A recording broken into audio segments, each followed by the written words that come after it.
Well, I'm glad to finally have you here. Unfortunately, last week, it's kind of like a recovery week for me. I had just gotten done finishing up, like a big project, Dia de Muertos. And then like everything kind of just, I kind of put everything on the back end. And then that week came and I was like, oh my God, I got so many things to do. But I'm finally glad to have you here. Yeah. I woke up this morning and before this podcast, I was like, I'm going to watch your film one more time. And I watched it and it was pretty good. There was like a lot of hidden messages in there. But one that really kind of stuck out to me was kind of like that struggle that a lot of people face, and having to take care of someone in your family who can't take care of themselves, that being for medical reasons or financial reasons. So my first question to you is, how was that film made? Like what first inspired you to make that film? Man, I started writing that movie at the end of 2017. Mm-hmm. And I had just made, I was in like the second, it's called DF2. So Digital Filmmaking 2 at University of Central Arkansas. And I just made a short in that class and I hated it. And, all my professors were talking about like, write what you know. And that short I wrote about like these three friends that they were leaving high school and they're all going to college and they're all going like different parts of the country and like they're worried about not seeing each other. And I just like, I made it. I tried to write something that I knew. That's how I felt with my friends at the time. But then it was like, I just didn't have the confidence when I made that. Yeah. And I just kind of had to like step back for a bit and kind of reevaluate things and what I want to write and what I wanted to film. And the one thing that I was absolutely sure of when it was like write about yourself was that I grew up in Cabot, Arkansas. Okay. And I knew it was absolutely boring. And being like Puerto Rican, like my family's from Puerto Rico, my mom was born there. There is a sense of like, man, how the hell did I end up here? Yeah, exactly. In Cabot, Arkansas. And I kind of started writing this like stoner dramedy kind of thing. And it went through many different versions. And like the first version is like, it's the same dynamic. Like one of the earliest is like, there's the grandfather and the grandson. But the grandfather is like, they live off the grid and he's like this super conspiracy. It was like way more out there and goofier. But but it was always a pizza place. It was always like this with weed because it's just like what young people do. What young people do.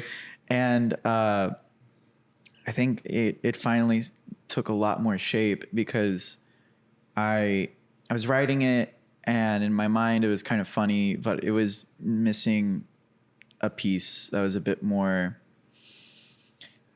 I don't know, gave it more heart. And my best friend, he came here from Puerto Rico when he was 8 years old. We met in the 3rd grade in Cabot. And the only two Puerto Ricans in Cabot? Almost, pretty much. Yeah. There have been some that have come and gone, but we've been, I guess we've been the two mainstays. But I mean, we're like brothers, and I kind of felt that putting more of him in the main character than me gave the story just so much more to work with and to go on. And I mean, there's so many things that like pull from, I don't know, deep in like my subconscious. Did you base that like the protagonist of the whole film like off your friend or? So it's partially me, partially him. Okay. But I mean, a lot of it's him, and I mean, he acted in the film. He's the lead, and it's more based on him because I was born here in the U.S. And he did come here when he was 8 years old. I mean, it felt better for the story to have somebody who went through that transition, doing the transition at a young age, and kind of being promised by somebody older that life's going to be better here. Exactly. I feel like even if you're like brought as a baby, you really don't have the understanding. Like you're still, you're technically American. Like there's a lot of kids who 2, 3, or 4, so they grow up, being American. Yeah. But I feel like 8 is a really good age to kind of, well, it's not a good age, but Yeah. it's kind of you understand a lot Yeah. more of what's going on in the world Yeah. at that age, and that transition. It would make it harder than being born here or just coming here at a really early age. Yeah. Yeah, absolutely. I mean, that was his story, and I mean, eight is a really good age for it because it's like you've had your childhood, Yeah. and this sense of home, and then all of a sudden it's changing. But I felt that was really critical to it because I think, I mean, for me growing up and for him, like the whole reason his family came here was the idea that like things will be better for us here. And I mean, for me, it was like, oh yeah, you're in the US, there's so many, you can do so much. But then as you get older, I mean, so much more of the realities of it set in. And I mean, that's kind of the heart of like, that's one of the big major pieces of it is like, we're here in like the small town in Arkansas. There's not much going on. Yeah. We're from this really amazing island. Like, sure, there's troubles and things going on there, but it's like, man, I kind of wish I was there instead of here. I wish I was struggling there instead of here. Exactly. And that's kind of like something I explored with it. I want to like preface all this by saying like, especially while making this movie, like I do really love Cabot and I do really love Arkansas for all of its like beauties and flaws, but I think that's like it's all of this is like wrangling with the idea of like, especially if you're like your family's from out of the country or for somewhere else, is like you're dealing with that sense of identity, like how much of you is American versus Puerto Rican or Hispanic or whatnot. So well, yeah, and even though like you said you basically grew up here, you kind of still the ideas of like growing up in like a place that you can actually call home, where people listen to the same music, you have access to your family's food 24/7. It's different. Definitely when I go visit, Mexico, I try to take advantage of all of that.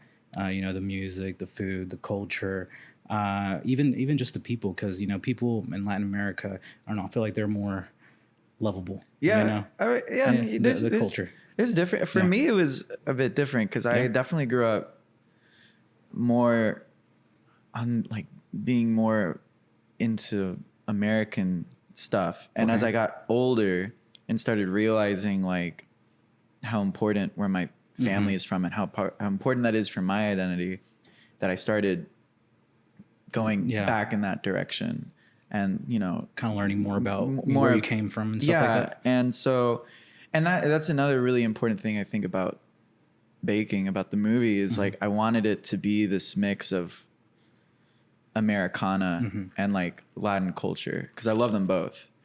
And like, it's like one of the biggest influences on this movie is like Bruce Springsteen. Yeah. Because like he's like my hero. And like just like getting that, like taking those like Americana stories and then replacing it with somebody that's like, yeah, I'm from Puerto Rico. Yeah. And like putting them in the middle of something that's supposed to be that looks like Rebel Without a Cause or these old like classic movies, and just like completely changing instead of just some, American guy struggling to do whatever. It's like, no, here's like, change the context of that kind of scene. So, yeah. Kind of towards the beginning of the film, it was like the grandpa was telling the grandson, they're moving to kind of for like a better life. And then like it kind of just transitions into the guy working at the pizza place. Yeah. Do you think, what was like the idea behind that? Is it just to kind of, maybe they're still in that same situation they were back home, or? Well, I wanted to like undercut it comically because it cuts to him and then he drops the little bag of weed because he's selling weed outside the pizza place. Okay. Yeah. So it's just like, because I think a lot of people, if they're wanting to leave Puerto Rico, if they're in like a bad situation or whatever, they're wanting to, you know, get their kids off the streets and not get involved with that. But then, you know, even coming to the US and even going to some small town that's like away from where you think a lot of that stuff happens, it's like, no, it's still really there. Easy to like end up getting involved in that. And it was just basically like, we're just going to cut. It is just cutting to it and just kind of in a comical way, because I didn't want to beat the audience over the head with like, no, it's still terrible, but like just kind of comically like, no, he's working at a pizza place, it sucks, he's selling weed, but and that's why, you know, having Ian, my best friend, because he's super charismatic and fun, and I wanted the character to be really fun and likable. I felt that also helped kind of ease the audience into being like, yeah, his life isn't the greatest, but you can feel more sorry for him if he's still trying to make friends and be happy. So did your friend have any acting experience before this, or was this his first go at it? Yeah, so we both did competitive theater in high school. Okay, so we were both in that together. As far as him being on film, pretty well. I started with him making short films in high school, just really silly stuff mostly. So I guess he had kind of acted on camera before, but this was the first time I had asked him to like, okay, we're doing like serious role. Take things to the next level, basically. Yeah. And so, but he's a natural at it. We did rehearsals with all the cast. I mean, he was basically at every rehearsal because he's in every scene. And I mean, I think the first thing we had to do was just kind of, because he had mostly done theater before, was to like kind of get the theater acting out, because that tends to be bigger. Yeah. And so I was, you know, trying to bring it down, that you can communicate so much more through just subtle action. Bigger? Do you mean just like louder, more? Yeah. So like in theater, because you're performing for the whole audience. For the audience, correct. And then film, all you need to do to like convey something sometimes is just like lift your eyebrow. You know, like you don't need a lot. For sure. But he understood that super quickly. And I mean, that was my favorite part of the movie, was working with him and all the actors and just having fun with the performances. So cool. And towards the end of the film, it kind of just cuts off like the grandfather. He gets there. Obviously, he's super disappointed in what he just did. Basically, had to bail him out. And then kind of after that, that's it. You know, it kind of just cuts. Was that on purpose, or what was the meaning behind having that ending? So it is, I mean, for the purpose of the short, I mean, it is kind of like, because he asks the last line of the movie, and he asks Gabriel, the main character, he asks him, do you really feel at home here? Because at the beginning of the movie he says, as long as you're with me, it'll be like you're at home. Yeah. And for Abuelo, he at that point in the movie just kind of feels like he's failed at the one thing he kind of dedicated this last part of his life to, which was bringing him to the United States, giving him an opportunity, keeping him away from, you know, drugs and crime and stuff like that. But I mean, it's more of a question for, I guess, people in the audience who maybe relate to it, is just like to take a moment and like, do you really feel at home here? What, you know, and it's just, I don't know. It's a really hard hitting question. Every time I watch it, I always get, because it's my grandfather. So when he asks it, I always feel sad because my grandfather's crying on camera. Yeah. But, yeah, I guess it's open to like however you want to interpret it. Yeah. For that purpose, that's for the short. That's kind of how it is, you know, and people can kind of interpret it or figure it out however they want to. I mean, the plan is I want to make a feature film or a TV show. I don't know. I have outlines for both things, and it's just kind of like, that's just like the first act. Yeah. And then we cut to black, and then we go to the next thing. But that's kind of just like for the rest of the movie, it's him like trying to figure out, okay, what am I going to do with my life? Because we're at this crossroads now, and something has to be figured out. So exactly. Cool. Well, you had mentioned to me as well that you just came back from a film festival. Yes. Was it for this film as well, or is it? Yeah. Yes, it was for this film. It was the Lusca Fantastic Film Festival in Puerto Rico. How'd it go? Do you know results or? Yeah. So Baking was nominated for Best Local Editing and Best Local Drama. Okay. So awesome. That was we didn't win anything, but we got nominated for stuff. So that was the cool part. Yeah. After this, what's next for you? Do you have another film in mind? More festivals to attend to? So waiting to hear back from a couple more festivals for Baking, and just seeing what else can be done with that. Because just seeing, because it's a lot of effort to like make a feature film, or if I want to make it into a show, which I think it would be great as a show as well. But like to be able to do that, you need to find the right place to do it and money and all that kind of stuff. But I am working on another script, which I think will be probably the next thing I work on. And I'm currently I've got a really good solid draft done, but just kind of still working on it and hopefully start filming maybe 2024 or something like that. So that's not bad. Yeah. Well, you're done with school, or are you almost done with school? I've been done with school for 3 years. Okay, awesome. So, I graduated from ECA 3 years ago. Okay. Natalie, she's in grad school, so I always kind of end up being there. Everybody thinks I'm in school, but I'm not. I just keep hanging out at school. So okay, I mean that's not bad. No, you gotta do what you gotta do. But any previews you want to give us on this new film? Yeah. So it's the title right now is Cowboys, and it's a Western. Okay. And it's kind of the whole concept behind it's kind of like playing on the idea of Westerns and this image of masculinity. I'm a huge fan of like The Good, the Bad, and the Ugly, Clint Eastwood films. I love Western movies. But it takes place in like 1985. And this dad, basically, he's involved in the wrong stuff. He's like selling drugs or whatever. He kidnaps his son because the mom wants to take the son away.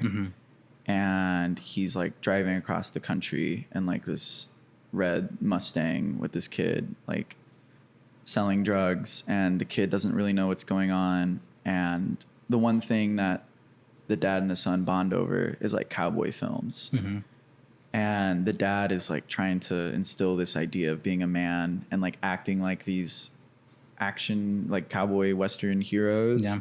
But it just, gets them into trouble, and he's doing the wrong things in front of the son. And so it's kind of, that's basically kind of the main concept of it. It's completely different from what you've done. I mean, I think the main characters are going to be Hispanic though. Yeah. I think they're going to be Cuban American. Okay. So I guess it's a little bit tied still. I think it's important to, do more stuff with Hispanic characters. And I think there's an angle to be made with them being Cuban. Yeah.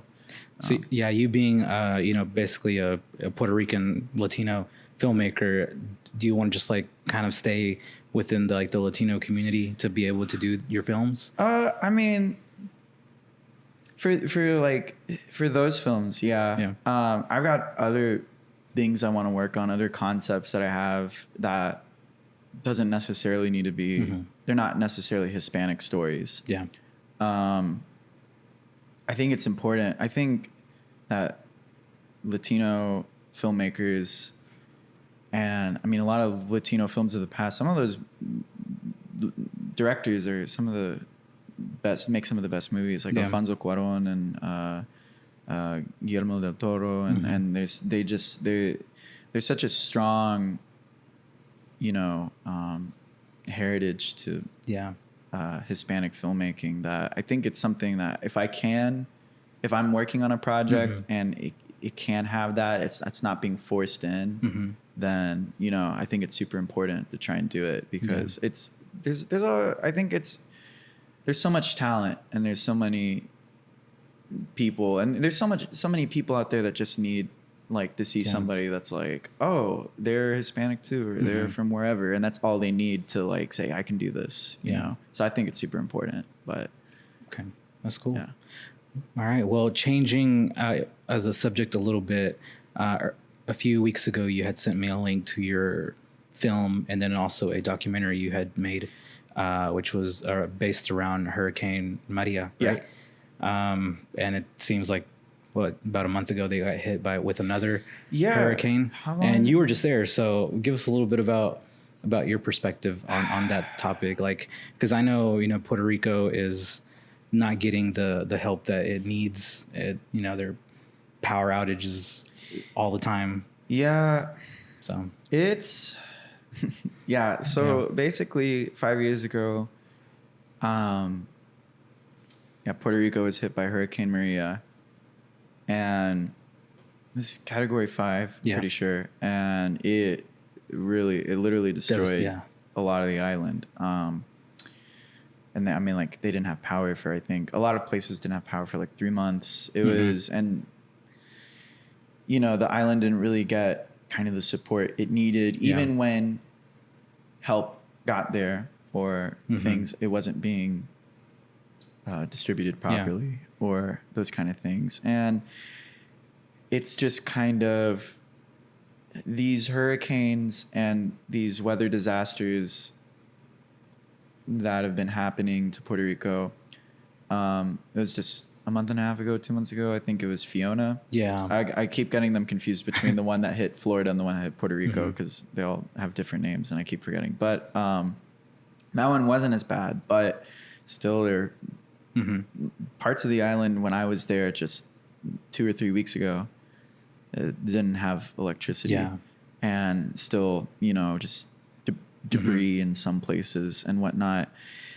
But these weather disasters, and they're just kind of show a bigger problem with the relationship between the island and the mainland, because Puerto Rico is a United States territory.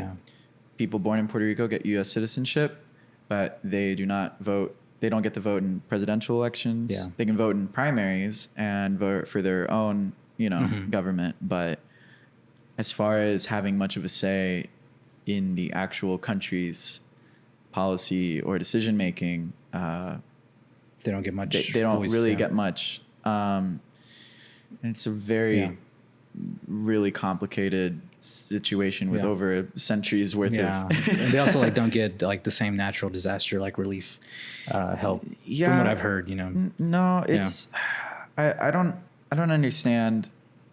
There, I think, you know, obviously there's the racism of it, of people that don't want to help because it's just Hispanic people on the island. And I think there's also a lot of ignorance about it. Like, I think, you know, there's a lot of people that don't even realize that Puerto Ricans are American citizens. And like, it's like, you know, especially for Hurricane Maria, like the one time Puerto Rico really, really, really, really needed help, it was just like, where is it? Like, you know, but the people there are very resilient and they're very strong. And there's a whole lot of debate there on, you know, whether they want to be a state or independent or just keep being a territory. But yeah, I mean, the people there, it's a lot of the same sentiment that people here have, maybe kind of losing hope in things, maybe being, you know, a bit cynical about government and whatnot. But, you know, there it's a little bit, I feel like it's a little bit more on edge.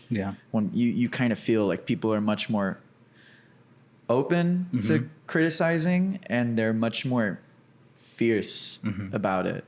So it's a sad situation, but the people there are very strong. And one of my favorite stories hearing about Hurricane Maria is like, even when there's no electricity, people had lost their homes, or just, things were bad in proper Puerto Rican fashion, people were still like, hey, come over to my house. We're going to cook. We're going to dance. We're going to party. We're going to have a good time. Don't worry. Like, people were still, trying to like live life to the fullest, even though things were pretty terrible. For sure. So what's, where were you at this time that you went to Puerto Rico, or San Jose? So what? Or San Juan? So I was in Caguas. That's where my family lives, in Caguas. It's kind of like in the center of the island. But it's like only an hour away from San Juan. Yeah. If there's traffic, maybe less than an hour. The festival was in Guaynabo, which is like in between San Juan and Caguas, if I'm correct, if my mental map is right. So I spent a lot of my time in Caguas, Guaynabo, and then my grandfather lives in a town right outside of Caguas called Aguas Buenas, and he lives on top of a mountain. So nice. got to go see all that. You. Well, yeah, man, it's I went out there summer of 2021. I think the day that I got there, they had finally lifted like the mask restrictions and all that. So I got to experience the nightlife in Puerto Rico. Yeah, it was dope. Yeah, it's probably one of the best places I've been at, as far as like partying and just Puerto Rico knows how to party and having a good time. Yeah, it was really dope. And I discovered this cool drink. It's called gasolina. It comes like in a little Capri Sun little pouch or whatever, and it's just ron con parcha. So it's one of the best things in the world. That's my favorite part about Puerto Rico, the partying and that little drink, which they actually had it. I went to see Bad Bunny in Orlando, and they had the same drink there in Florida, but it was like a big version of it. Like a big. Yeah, Florida gets all the cool Puerto Rico stuff. Yeah. They got all this stuff from Puerto Rico. Sometimes if we're lucky, like things trickle over here and we walk into Walmart and we're like, what is this doing here? But no. Yeah, Florida gets all the good stuff. But that drink will always have a special a place in my heart because I blacked out to that stuff. I was like, Jesus Christ. Nice. But yeah, talk to me a little bit about what it was like growing up, being Puerto Rican and Cabot of all places. I'm pretty sure you got it a lot of times, people called you Mexican because that's the only thing they know. I think if I talked about my Hispanic heritage, there was a lot of, some people didn't really understand like where I was from, but Puerto Rico does have the benefit of like, it is a fairly popular tourist destination. Yeah. So a lot of people kind of knew. The thing I always got, and like my mom's Puerto Rican, my biological father is Italian. So I'm Puerto Rican-Italian, born and raised in Arkansas.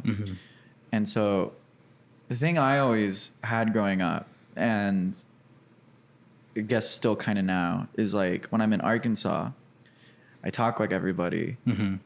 I know country accent and everything. I don't have a country accent, but I have a pretty neutral accent. I talk like an American, and people are like, you sound like you're from here, but you look not quite. Like, I am like white, I guess. So like, it's just, but a lot of, and then when I'm in like Puerto Rico or I don't know, another Hispanic country or somewhere else, they're like, you don't sound like us. Like, but you kind of like, I'm always in this weird, like in between. So yeah, like growing up, I was always, it was always this thing that as I got older, the more I leaned into like, no, I'm Puerto Rican. Like it was a thing that I kind of, cause I was separated from it. So it was like, I guess when you're younger, it's harder to like kind of grasp, like, when my mom says like, oh, you're Puerto Rican, like this is this, and your family visits, it's harder to kind of grasp like what that all means. But then like, as I got older, it started coming to me, and I started leaning all the way back into that. And I don't know, it was difficult from people here. It was also difficult when family friends or family came over and they're like, Daniel, why don't you speak Spanish? It's like, I grew up here and my parents speak to me in English. So I don't know. It's weird. It's always been a part. Now that I'm older and I can like properly look back on it and kind of understand it, I kind of lean into that, and like I'm happy that I have all these places to call home. Sometimes I do, like even right now, like a few weeks ago when I was in Puerto Rico, it was still kind of like I'm still like learning things about the island. That was only my 4th time to go to Puerto Rico, and it was still like, you know, just learning about my family or just learning these other things. And it's weird. I don't feel like I belong to one place.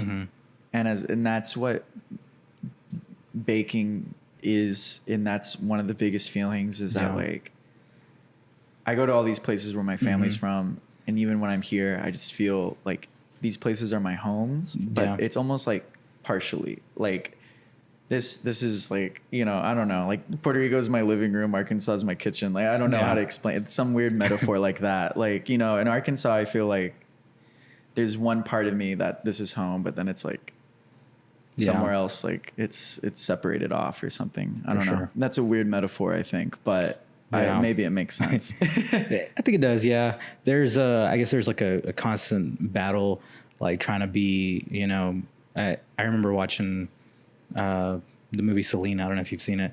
The dad at one point, he's like, you know, Mexican Americans, the toughest thing to be in the world. You got to be more Mexican than the Mexicans to prove that you're Mexican.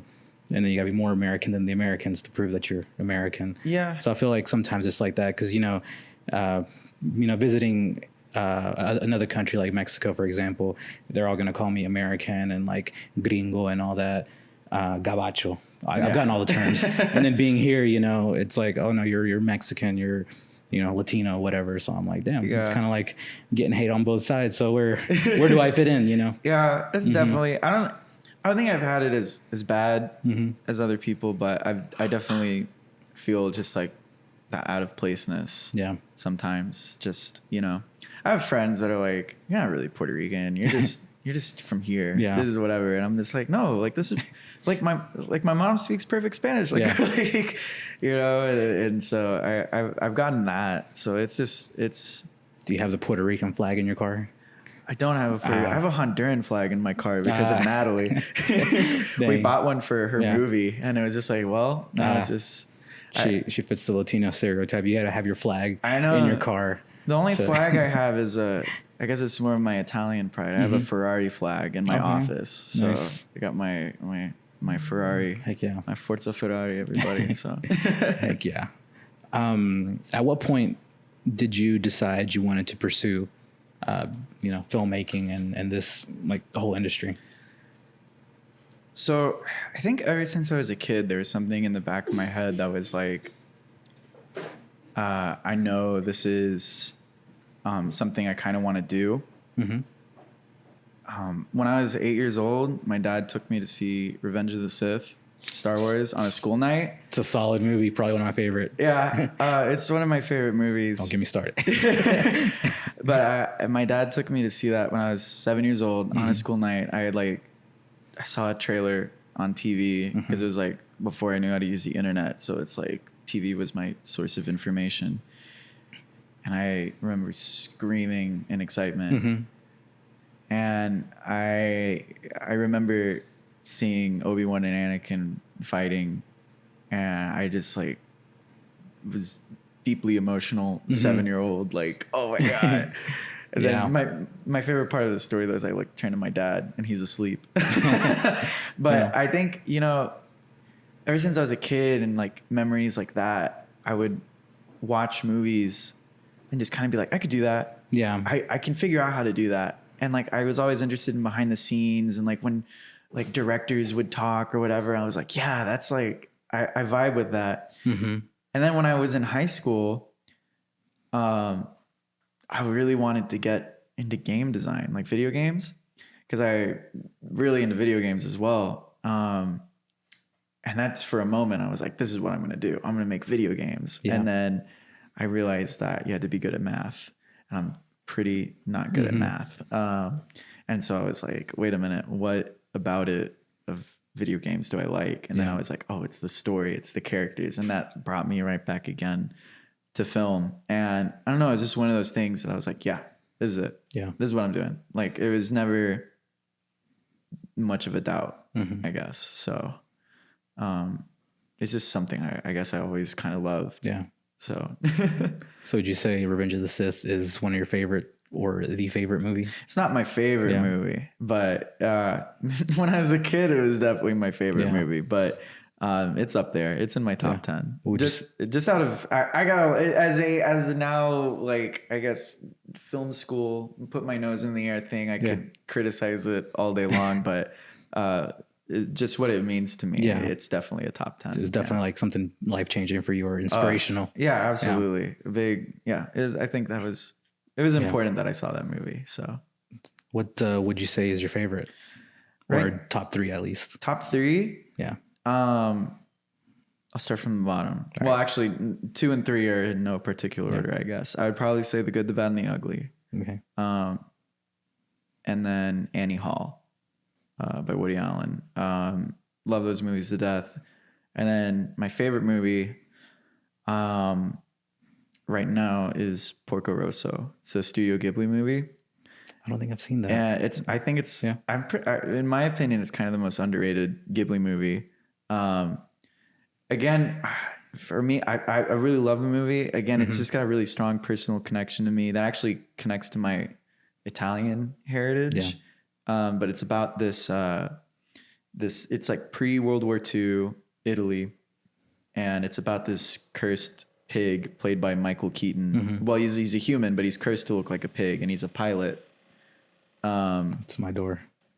I promise it's not ghost. Yeah. But he's like, it's just like this it's kind of very lighthearted, but like based on like Casablanca and just all this stuff.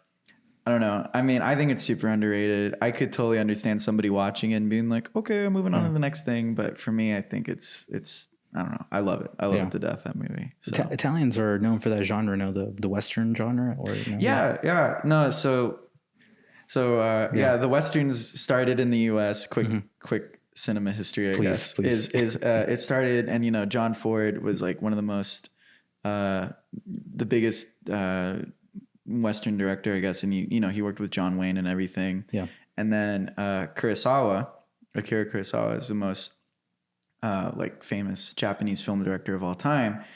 I mean, he wasn't directly. I mean, he had a list of numerous influences, but he was also really inspired by John Ford and Western films. Yeah. And he made numerous great movies. One of them being Yojimbo, which is a samurai movie. Mm-hmm. And so Sergio Leone, who is this Italian filmmaker, he saw Yojimbo. Yeah. And the thing to do in Italy and Europe at the time was to like fly over a B-list American actor and produce a Western in like Spain or some parts of Italy, because there's like a desert in Spain and whatnot. And then you just have like Spanish, Italian, German actors, and you just dub it all over at the end, because Italian law requires that all films be dubbed in Italian. Yeah. So Sergio Leone saw Yojimbo. He, I don't remember the full story, but then he was like, I'm making Fistful of Dollars.